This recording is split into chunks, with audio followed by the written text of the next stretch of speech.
We quickly formed new habits during the pandemic. Why can't we do that with the emergency around climate change? People don't tend to want to focus on something until it's in a crisis state. From the New England News Collaborative, this is Next: Why seismic lifestyle shifts could be possible right now. Plus, if a business wants to effectively address systemic racism, it needs to be part of its overall strategy. Because honestly, if all you're doing is plastering Black Lives Matter on your organization or doing a video one time, but you're not looking at your institutional policies, then what you're doing is largely performative. And later on in the show, hikers were asked to stay off the Appalachian Trail during the pandemic, but some people did not listen. I know for me personally, I put so many other things in life on hold to come and do the trail, so I was not going to stop. That's what it came down to. It's next. Next is produced at Connecticut Public Radio and is powered by the New England News Collaborative, 10 public media companies coming together to tell the story of a changing region with support from the Corporation for Public Broadcasting. I'm Morgan Springer. Thanks for joining us. Across the U.S. and in New England, some businesses are trying to take on racism within their own organizations. After the recent protests against police brutality and inequality, companies are examining their workplaces and how they can support Black employees and communities. WBUR's Zeninjor and Wameka has the story from Boston. Black Lives Matter! Black Lives Matter! Black Lives Matter! Black Lives Matter. It's a call that's rung out in Boston streets and some boardrooms. In recent weeks, businesses have filled their social media feeds with black boxes and statements in support of the movement. They're taking up the call of protesters who are demanding an end to systemic racism and inequality. We immediately held listening sessions with our executives in the company. Desiree Rouse-Morrison is a senior vice president and general counsel at Boston Scientific. The police killing of George Floyd in Minneapolis hit close to home because the medical device company has thousands of employees near the city. For Rouse-Morrison, the conversations that have followed that incident aren't new. She's the only Black executive at the company, something she's gotten used to throughout her career. She says many white people are starting to see things differently. You may not be racist, but if you are not an anti-racist, you are not advancing us to where we need to be. Being anti-racist is very different than just not being racist. And I think that is self-reflection that many of them are coming to, frankly, that they have to actively be involved in fighting racism and fighting for social justice. To that end, Boston Scientific says it will donate $2.5 million to groups that tackle disparities in everything from education to healthcare.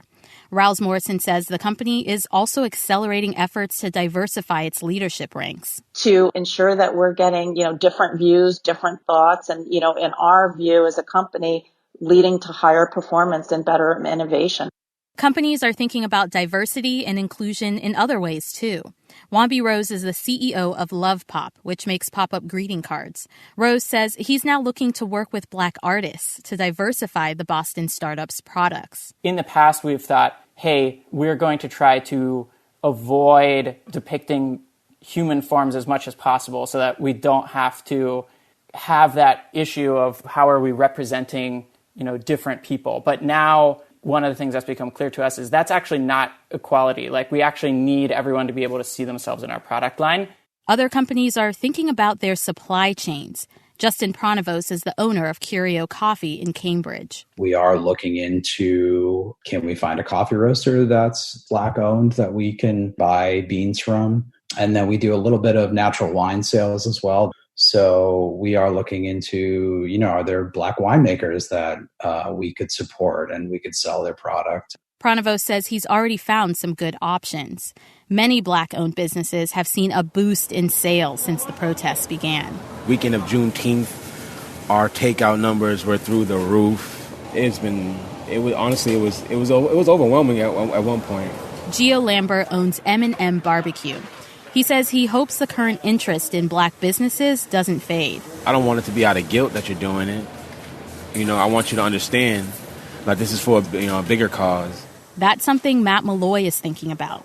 He's the CEO of Dorchester Brewing Company, which is where M&M Barbecue is located.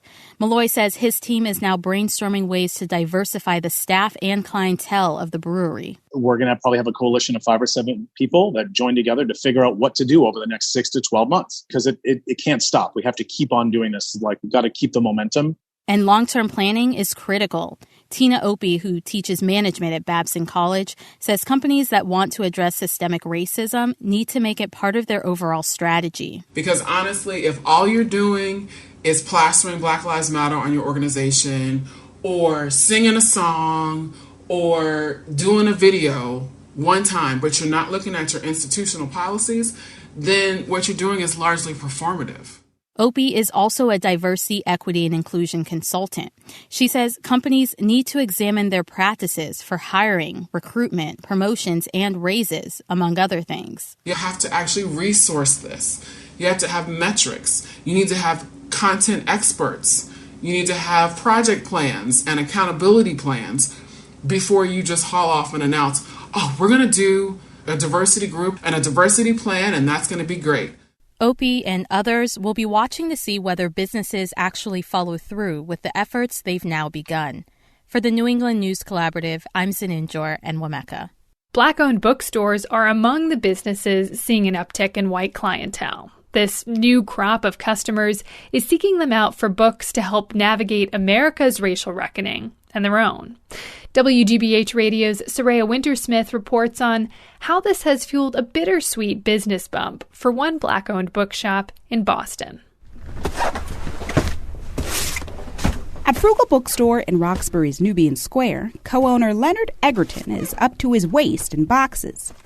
As he rearranges the stack to make space for customers in the kids' corner, he does a quick bit of quality control, slicing open each package and inspecting its contents. Make sure the books are not bent. The boxes are just one of the daily tasks Egerton and his family are managing at their small community bookstore. There's the phone, the in-store customers, the pending online orders, and the additional boxes needed to fulfill them. And that doesn't even include the Egertons' personal struggles. I'm working 24/7, and it's been hectic. You know, we have to deal with one of our family members died from the coronavirus. Somebody that's really, really close to us, and it's overbearing for us at times. But we have to keep pushing on. Thank you for calling Frugal Bookstore. How may I help you? Egerton says the rush began about a month ago when protests against racism and police brutality broke out nationwide. The demonstrations came with a wave of new customers seeking books about race and systemic racism and a movement to conscientiously support black bookstores. But there was a problem. We started getting emails that people wanted to cancel orders, saying that we were too slow, and we tried to explain the best that we could that, you know, this is new for us. Across the nation, black bookstore owners like Egerton are ramping up order volumes to meet demand while still trying to function during a pandemic. Book publishers, who were also taken by surprise, are part of the holdup. Source Books, which publishes Layla Saad's book, Me and White Supremacy, says they're taking the rare step of issuing multiple small print runs as a way to get books out more quickly. The New Press says they had 40,000 copies of Michelle Alexander's 10-year-old book, The New Jim Crow. That's normally a more than ample reserve that disappeared virtually overnight. It's the same thing like what happened with, meat in grocery stores and toilet paper. Aaliyah Capello is one of the people still waiting for an order she placed at the beginning of June. She lives in Gloucester, Massachusetts, and purchased How to Be Anti-Racist and Hood Feminism as a way to start supporting the state's black community. But I do recognize, this is a pandemic. There's a lot of challenges that come with supporting individuals that are really kind of running their operation. And so I'm just having the best patience that I can. When they come, I'll be ready for them. Back at Frugal Bookstore, the slogan is changing minds one book at a time. Leonard Egerton says it is befitting for the national phenomenon, where many are trying to buy books with the intention of becoming better.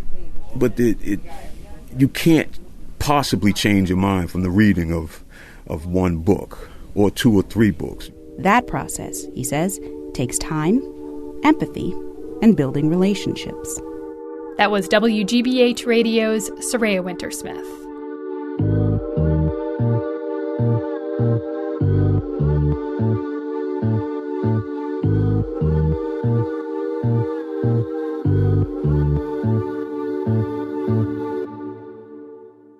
Environmental reporting and climate change are a focus of ours on Next, and for our collaborative partner stations in New England. This month, New Hampshire Public Radio has launched a new climate change reporting project called By Degrees. Annie Ropeek is the lead reporter on the project, and she joins me to talk about it. Annie, you've been developing this project for about a year, but given the current state of things with the pandemic and recent protests against racism, has your mission or focus for this project adjusted? Absolutely. I mean, we've had to really pivot it in several ways just in the past few months and then in the past few weeks. I think it's going to change the project for the better. I think it's injected a lot of new angles into it that we probably should have been prioritizing more from the beginning. So we're hoping now really to look at how climate change and our response to it are playing out in the middle of all these other crises, an economic crash, all these protests, and the ongoing pandemic, how those things affect climate change and how they might affect how we respond to climate change going forward. You've been covering energy and the environment in New England for a number of years. Is there anything that you've learned through this project recently that surprised you? Yeah, it's so fun to learn new things on your beat. And, I learn something new in this job every day. But one of the stories that we're working on in the next few weeks is about indoor air pollution. So I knew a lot about outdoor air pollution, and we think about that as really sort of like an outdoor air quality issue. But it turns out that especially in New England with our older housing stock, that the way your house was built and sort of how it retains heat and like how it's ventilated, those can all affect the quality of the air you're breathing too. And that ties to climate change related pollution, to heat and things like that. And it can affect people's health, especially marginalized communities, people who might live in older housing or in areas with worse air quality, who tend to be people of color and tend to be low-income people. And so that was new to me, the whole idea of indoor air quality. So I'm really looking forward to that story, which I will say our intern has done a great job working on. Nice. Yeah, so interesting. It shows the intersection between so many things. It says on your website that part of the goal of this project is to engage your listeners and ask them what climate change questions they have. What have you heard so far? People have a lot of questions about how climate change relates to everything else that's going on. They want to know about its connections to racial justice. They want to know about its connections to the economic recovery from the coronavirus, to public health. And they want information about changes they're seeing in their own backyards, not just the stuff we hear about a lot like sea level rise and skiing, but we've gotten questions about gardening and invasive species and things like that. And they want to know more than anything what they can do, which is such a hard question to answer and one that we're really looking forward to tackling. So we're going to turn now to listen to actually one of the first stories in By Degrees, this reporting project. And it's the story that you reported. And you ask a really interesting question, given that in the past few months, we've seen seismic shifts in people's lifestyles and attitudes with both COVID-19 and the Black Lives Matter movement. Why haven't people reacted with the same urgency to the climate crisis? And could that be about to change? So where do we begin? So we begin with Sherry Schmidt. She's a teacher in Bedford, New Hampshire, and she describes herself as eco-conscious. She says she and her husband have always tried to recycle and compost. But when they had to start staying home due to COVID-19, they started to find themselves doing a lot more. We're being very careful about food waste because obviously it's not like you can just drop everything and run to the grocery store anytime you want to. Thinking about what do you use for personal household supplies like paper towels. Maybe it's better if we're not going through so much of that because we can use things that we already have around the house. Driving less, shopping less, finding new ways to reduce and reuse. The changes Schmidt made in response to the coronavirus are some of the things scientists say can help reduce the carbon emissions that drive climate change. Globally, the coronavirus-related shutdowns led to a 17% drop in emissions by mid-spring, though that trend has reversed as life has begun to resume. Still, if lots of people could quickly form new habits like this during the pandemic, why didn't they do it sooner, knowing the need to act on climate change? Schmidt has an idea. Well, I think it's because, unfortunately, that's part of the human condition. People don't tend to want to focus on something until it's in a crisis state. Social scientists say she's right. Suzanne Moser with Antioch University in Keene says the way we talk about climate change makes it feel distant compared to something like the pandemic. I have COVID going on right now. I have no job. I have kids to deal with. I mean, those are the kinds of things that tend to get our attention much more easily. The threat of COVID-19 is immediate and easy to visualize. That ubiquitous image of the spiky red ball and our family and friends masked or in hospital beds. There are clear and impactful ways to show we care and we're doing something about it, like wearing masks in public. The urgency of it got policymakers to act relatively quickly and decisively. Climate change, on the other hand, has dawned on us slowly through predictions, scenarios, things that can sound hypothetical. Scientists have had to work for decades to get their consensus to sink in that human activity is causing the problem. When you then start a policy, you have to acknowledge that we're actually at fault. That's so not something you want to be caught with as a politician. Add a dose of economic fear and a powerful competing interest in the fossil fuel industry, and Moser says what might have been a straightforward call to action became political. And that's actually what she says is happening now in the pandemic. The big changes didn't last. States reopened quickly in fear for their economies, only to see COVID-19 cases spike. This might seem like a bad sign for our ability to sustain climate action over the long term, but Moser is still hopeful. She says massive collective changes needed to respond to climate change won't shut down the economy like the pandemic. Instead, they'll create whole new industries and jobs and make people healthier and safer. Emily Diamond studies climate communication at the University of Rhode Island.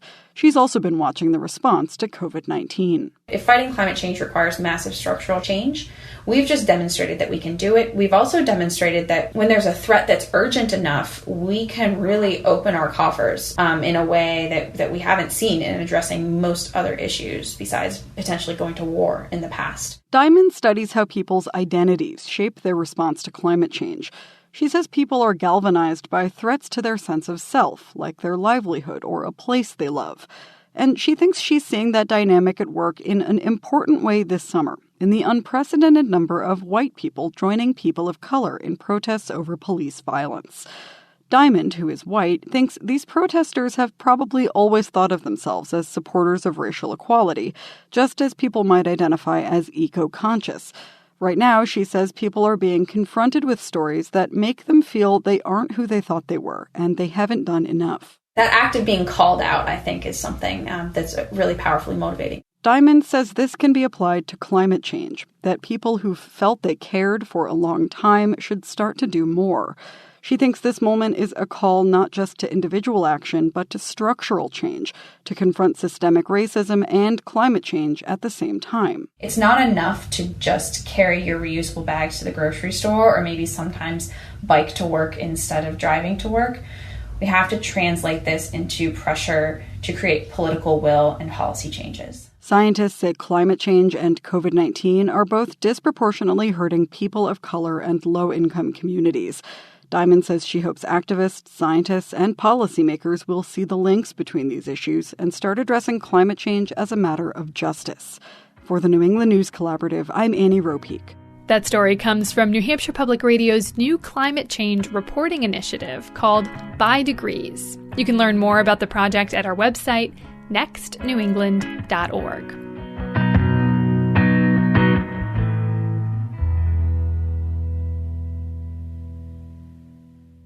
Last week, we heard from a listener in rural Maine who generally does not wear a mask. She's from a county with few cases of COVID-19. So we asked you how you felt about mask wearing, and it struck a nerve. We got the most responses we've ever gotten to one of our listener questions. One person we heard from was Bella Chaudhry of Glastonbury, Connecticut. If this is a very small gesture, very small thing to do, why shouldn't we do it and help eliminate this disease? And it has been proven that wearing a mask keeps one safe. So it's very simple, very easy. Wear a mask. Bye.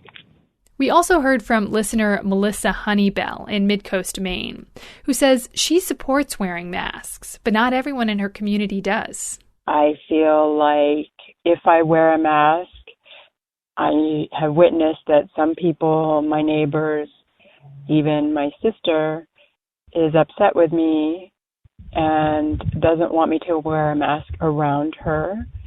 It bothers me a lot that people are using the excuse that it's taking away their freedoms. I've had friends tell me, yeah, it's a personal choice. And I've said to them, not when you're in public, it's not. When you're in public, you're part of a community and you give up some of your personal freedoms when you live among other people. And that's just the way it is. Thanks to all our listeners who called in or wrote an email. Keep it coming.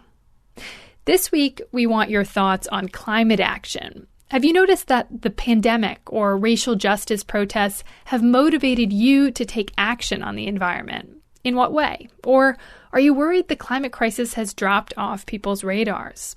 Leave a comment at 860-275-7595. Again, 860-275-7595. Or you can email us at next@ctpublic.org. And thank you. After the break, how 2 cities hard hit by coronavirus turned things around. Plus, a fish plant worker dies of COVID and his son goes to work in the same job to support the family. It's next.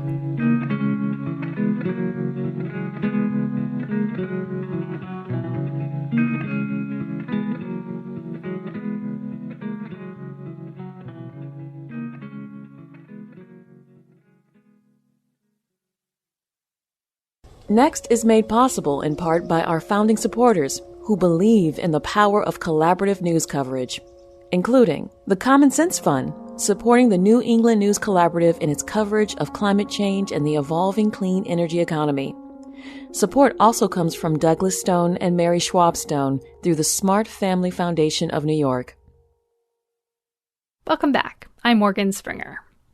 As of this taping, New England has largely avoided the recent surge in coronavirus cases that we're seeing in other parts of the country. Our next story looks at 2 cities that earlier in the pandemic had the highest rate of positive coronavirus tests in their respective states, Rhode Island and Massachusetts.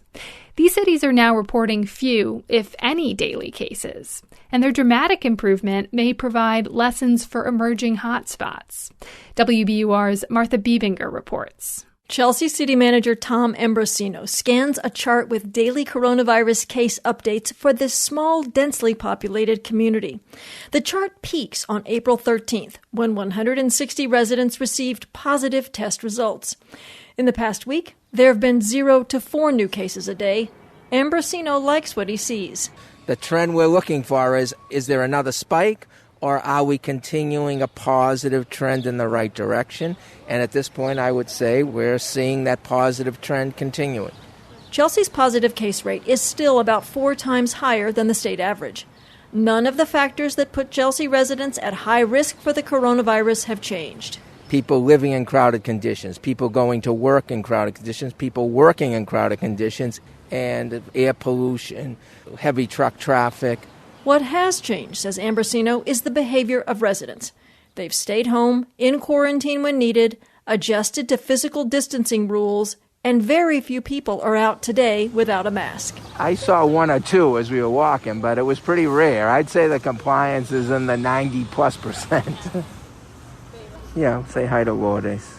Lourdes Alvarez runs Chelsea's food distribution program, created during the pandemic to help residents cope with sickness, job cuts, and other strains. So here we have a box with 10 prepared meals, 5 breakfasts, and 5 lunches. And also we have fresh products, so you see that we are preparing bananas and milk. Alvarez expects to distribute 600 boxes today. The city delivers meals to residents who are sick or are staying home because they may be infected. A Mass General clinic in Chelsea distributed almost 9,000 so-called quarantine kits that included masks, soap, hand sanitizer, and info. Pamphlets about hand hygiene, 6 feet in between, masks, all of the public health education that had been going on. Dr. Dean Exeris is the medical director at the MGH Chelsea Clinic. He also treated patients at a hotel Chelsea rented for residents with COVID who needed a place to isolate while sick. Exeris expected that hotel to fill within a week, but it never did. We started to learn that, people were afraid. People didn't want to leave their homes. People didn't want to register and report that they were sick or have to give their names. Exeris worries, but can't prove, that fear helps explain why so many COVID patients from Chelsea, East Boston, and Revere did not arrive at Mass General in March and April until they needed intensive care. Exeris says Chelsea and other communities with large immigrant populations are trying to ease those fears. We don't care about immigration status. We don't care about insurance status. There's no reporting. There's no fear. Atención, residentes de Central Falls. Este es el alcalde Diosa. To reach and reassure residents of another largely Latino immigrant community, police in Central Falls, Rhode Island, have been cruising residential streets, playing public health messages. They're recorded by Mayor James Diosa. You have to have a grassroots operation where you outreach to every single person through every single means. Diosa speaks outside a tent testing site. Anyone can walk in or make an appointment via a hotline that only asks for 2 pieces of information, a first name and a phone number. Dr. Michael Fine, the chief health strategist for Central Falls, says among those who provided additional information, the vast majority are living in poverty and only 28% are citizens. And that suggests to me that we broke through to many people who otherwise wouldn't get access to any kind of care and would have stayed sick in their homes alone. Central Falls created the hotline with medical staff who could assess symptoms after EMTs responded to at least 4 calls where residents with COVID had died at home. The hotline also connects patients who need to isolate with a support network for food and supplies. The city has offered cash to some undocumented workers who did not qualify for federal assistance. The positive case rate in Central Falls has dropped from 35%, the highest in Rhode Island, to about 6%. In Central Falls and in Chelsea, there are signs residents are letting down their guard a bit. Let's see, when did it start? Michael DeJesus is a part-time student and warehouse worker. He says the early spring was scary, but things started to relax in Chelsea around Mother's Day in late May. I'm guilty of it. Like, we went to my grandmother's house and had a little thing, and we didn't social distance, we didn't wear masks. It was kind of relieving to kind of just be more open and not care about safety and stuff. With its high infection rate, City Manager Ambrosino wonders how close Chelsea might be to herd immunity, if herd immunity holds for COVID-19. It's an interesting theory that keeps cropping up in my mind, and it would be the best possible news because it would mean that we might be spared from the harshest impacts of a second wave. Ambrosino says Chelsea spent $4.3 million on efforts to control the coronavirus through June and has received $2.5 million from the federal government. Now he opens every daily case report, fingers crossed, hoping that the mantras about good hygiene, masks, and physical distancing stay with people as the state reopens. For the New England News Collaborative, I'm Martha Biebinger.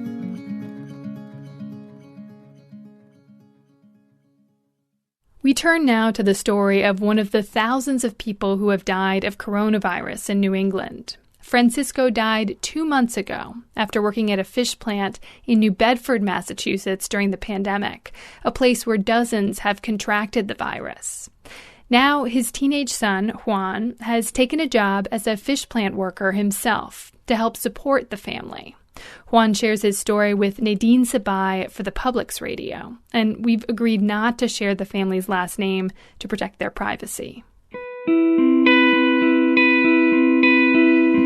17-year-old Juan got a call from his sister on a sunny day in early spring after work. Their dad, Francisco, was being rushed to the hospital.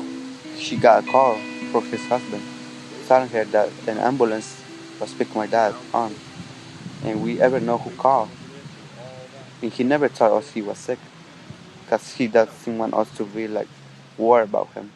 So I called them, I tried to talk with them, and I asked for my dad. And they said, yes, he's here, and he's really sick.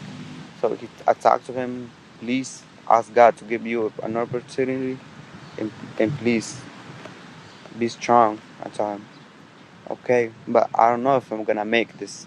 He told me, okay, that's fine. You will be okay. You will come home soon. 56-year-old Francisco was a New Bedford fish plant worker. He came to the U.S. from Guatemala with Juan 5 years ago. He was undocumented, which means the 1-month journey to get here was risky. They moved through Mexico by foot and bus, Francisco carrying Juan as his son nearly died from a lack of food and water. The majority of my brothers, we are here. Only once in Guatemala with my mom. My dad was here with us. My mom was with my other brother. But we all here for one reason. Because we're looking for a better dream, for a better life, and also to help my mom with everything she needs. Yeah. And my dad spent a lot of money on me. And when we got here, he said, "This is the dream that's like you deserve from me.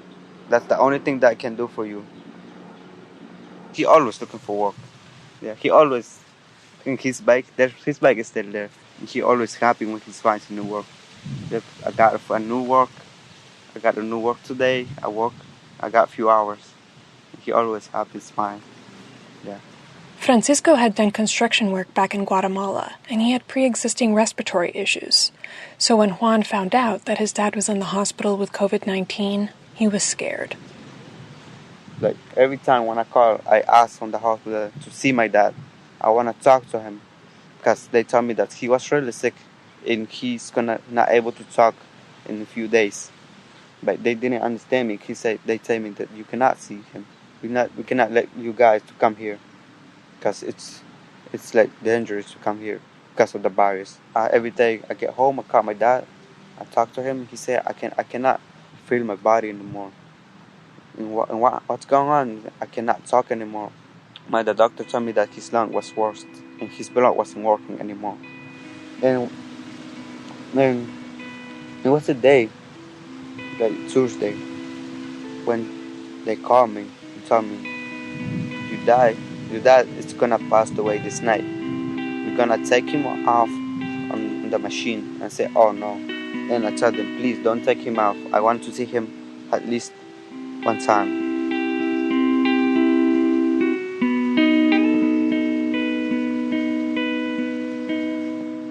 So we just gotta wait. I told my sister, we gotta wait.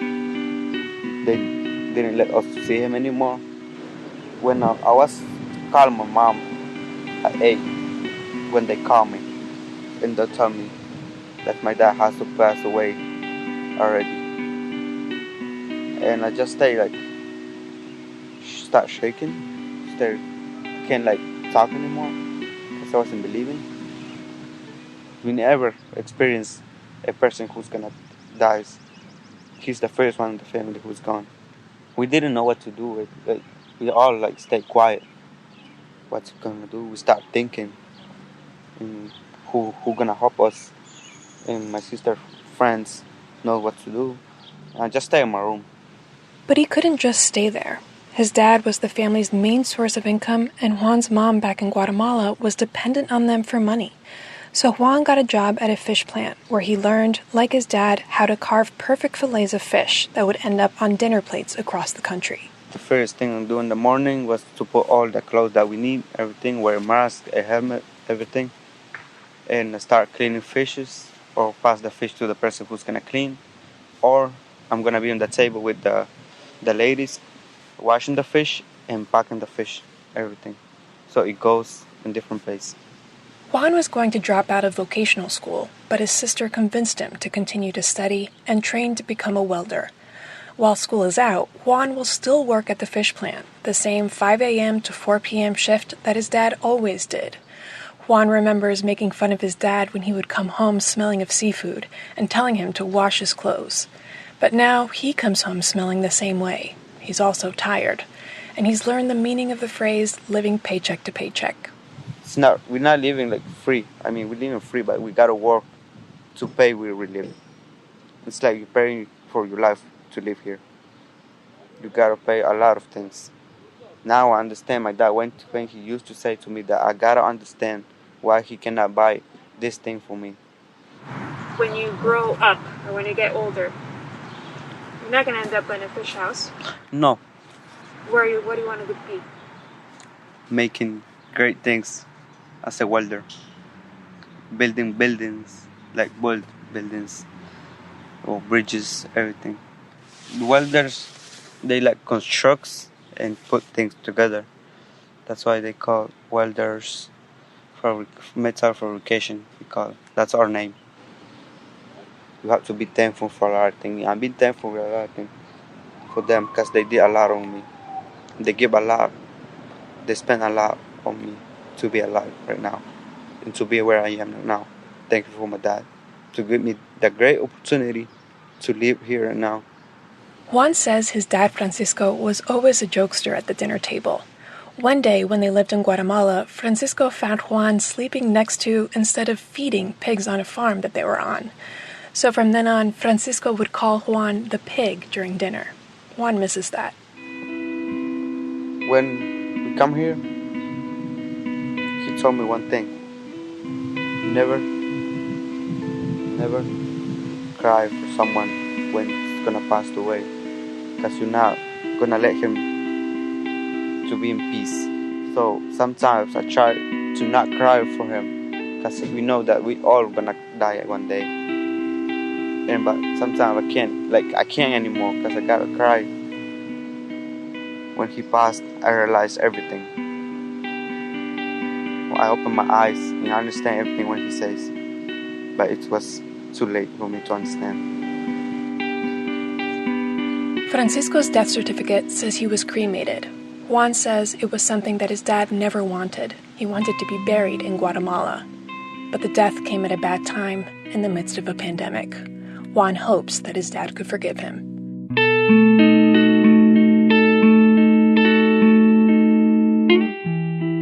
For the New England News Collaborative, I'm Nadine Sabai.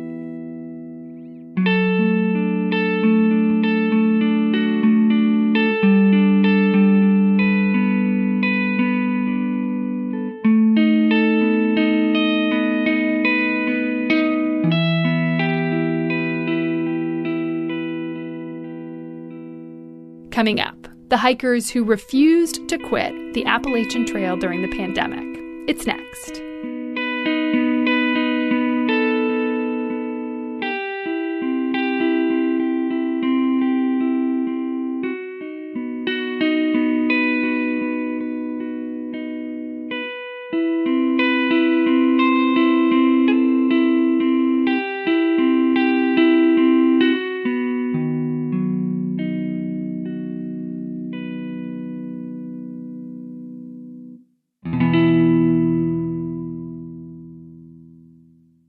Next is made possible in part by our founding supporters who believe in the power of collaborative news coverage, including the John Merck Fund, supporting the New England News Collaborative in its coverage of climate and clean energy.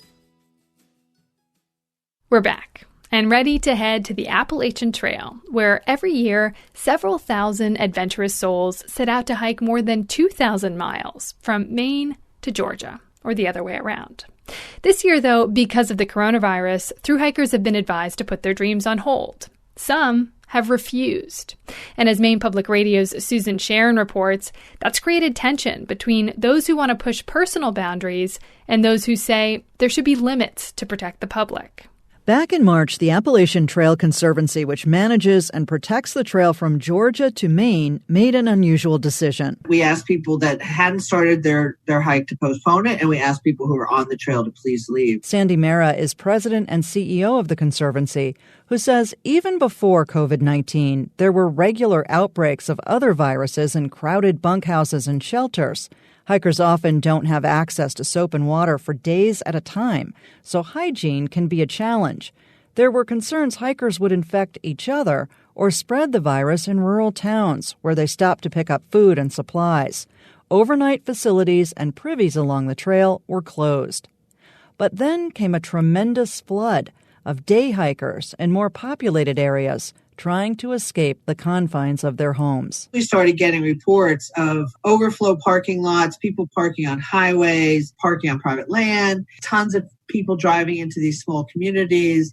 A lot continue to disregard even the basic guidance of having masks. At that point, everyone was asked to get off the trail because of the inability to socially distance on the crowded, narrow footpath. Mara says managing the surge of day hikers continues to be a struggle in certain states. But that's not the case in the tiny town of Caratunk, Maine, where Greg Caruso has noticed a big drop in the number of people coming through. Known as the ferryman, Caruso's job is to safely transport hikers across the swift-moving Kennebec River, which can rise several feet in a matter of minutes when water from upstream dams is released. Caruso's canoe is the only sanctioned means to cross the river. There's even a white blaze on the inside that officially marks the Appalachian Trail.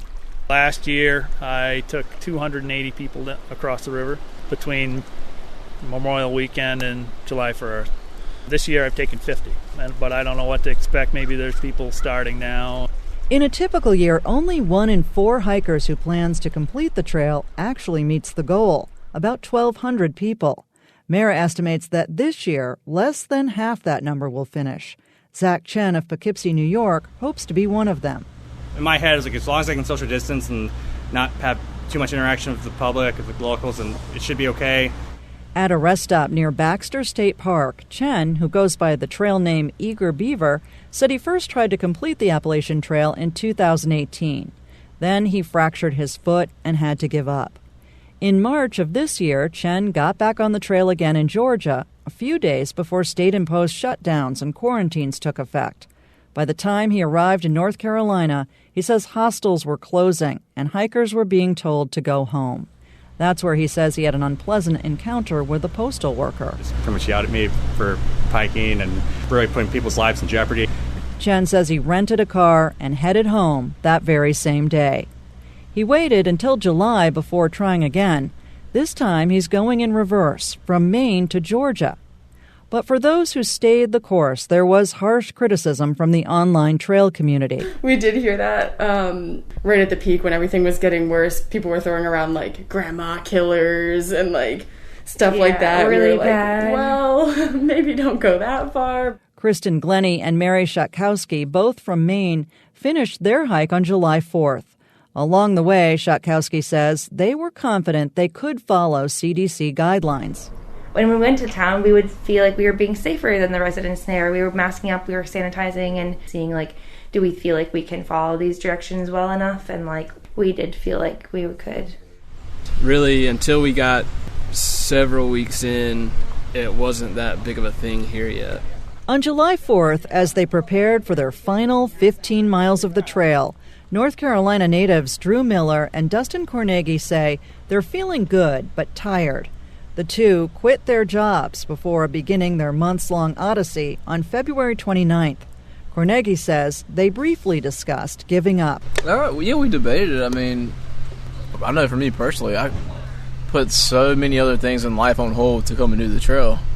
And this was my one chance to do it, so I was not going to stop. I mean, that's what it came down to. So. But northbound hikers who were a few days ahead of Miller and Cornegi faced one other obstacle. The Appalachian Trail officially ends at the summit of Mount Katahdin in Maine's Baxter State Park, and the park didn't completely open until July 1st. So several people essentially sneaked in to do the climb, and that created more hard feelings when they posted online pictures of themselves doing it. Paul Renaud runs a hostel for hikers in the nearby town of Millinocket. That puts a bad mark on the trail community, and that's just saying, no, you can do whatever you want. Don't listen to anybody. Renaud's business is off this year because of the coronavirus, but he says there's one silver lining. The more remote stretches of the trail have been given a bit of a break. And thru-hikers who are just finishing now say that's made their experience even more worthwhile. I don't know. To me, we're living our best lives right now. It's been nice to have most everything to ourselves. Dustin Cornegi says it will be strange leaving the Appalachian Trail to return to a world in the midst of a pandemic.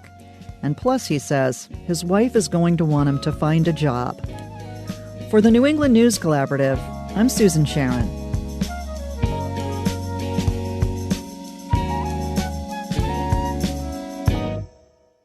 We leave you with this story from Judith Kogan, a professional harpist and teacher in Massachusetts. In many ways, the shift to teaching harp remotely during the pandemic has been challenging, but she's found a way forward. In the isolation of the pandemic, many people are picking up musical instruments. There's time for it. Music consoles and delights. It's a welcome break from screens, and for the determined, progress is palpable. But for those who'd been studying or teaching an instrument the old-fashioned way, the pandemic poses unique challenges. Live and in person would seem essential. It's all about nuance of sound, achieved through nuance of motion. A 360-degree view and unmediated sound would seem essential. I'm a classically trained harpist and harp teacher. With the lockdown, I thought I'd suspend lessons until we were allowed to enter each other's homes. But my students, digital natives carrying on with the rest of their lives online, saw no reason harp lessons shouldn't move there as well.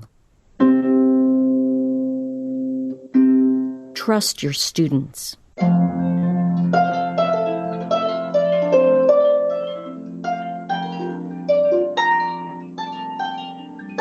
It's not better than before. There are weird electronic distortions, like the screen that turns taut harp strings into twirling strings of twisty licorice.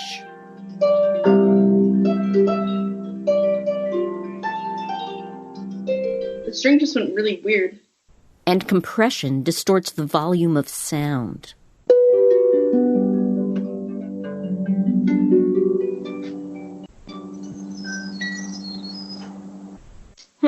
I didn't hear that top note. Did you play it? Yeah. Imagine a soccer or tennis clinic where the coach has a single flat perspective. You really need every angle. Can you move the camera to your right elbow? But it turns out there are benefits to teaching harp online. With most of the room cut out, there are fewer distractions. When 3 dimensions collapse into 2, there's a weird intimacy. You can get up close, like ballroom dance partners. The students are more alert than ever. I see them when they're fresh, not after a sleepless night finishing a term paper. And they're practicing. Maybe they're bored at home? Waves of positive reinforcement from parents can't hurt. My mom, during quarantine, every morning she's been asking me to play for 30 minutes, and she drinks coffee while I'm playing, and after every song she starts to clap. There's a master-apprentice tradition to the centuries-old teaching of classical music. It's intimate and detail-oriented, and incorporates the ineffable power of the classical canon. Given the surreal times, we explore repertoire outside that canon. It's like a class in Shakespeare suddenly reading pulp fiction. Whenever possible, we find parallels to the strange moment we're living in.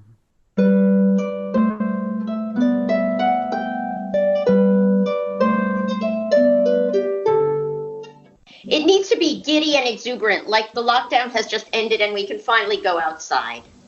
Okay. Again?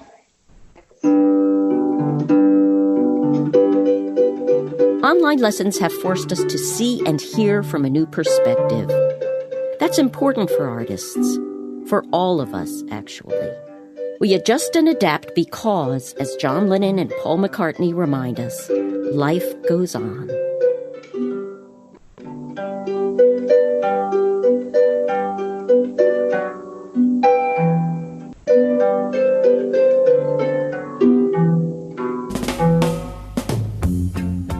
Judith Hogan is a professional harpist and teacher in Massachusetts.